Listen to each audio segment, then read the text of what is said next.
Hi there, this is Dr. John Whitcomb talking about ultra-processed food damages your brain. This is a horrible study. No, it's a good study. From Brazil. A study from Brazil. We've never looked at the question this way before. Instead of looking at food as protein, carbs, fats, this study looks at food as is it processed or ultra-processed. And they looked at about 70,000 something, 10,775 participants, of whom 55% were women, 53% were Caucasian, average age 52. And they were given cognitive function studies and carefully followed up over time. And what they found is that folks who ate more than 20% of their calories from ultra-processed foods had a 25% increased rate in cognitive decline. This is a problem. 25% increased rate over just a couple years.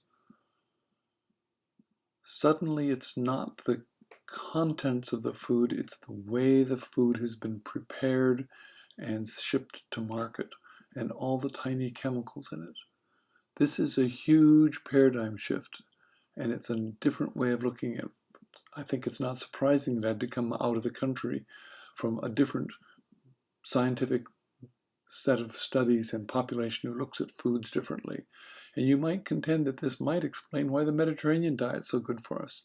The Mediterranean diet, God forbid, there's like 20-some countries around the Mediterranean, each of whom have their own cuisine.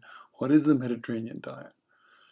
It might be just people living close to the earth and having their own gardens and living close to where they get their food on a daily basis.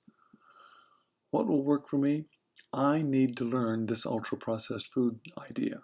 So I'm going to study it, I'm going to learn more about it, and I'm going to start shaping my practice around it. I think this has legs.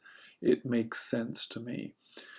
Tune in next week and we'll teach you about how to define what's ultra-processed. Dr. John Whitcomb, News and Nutrition.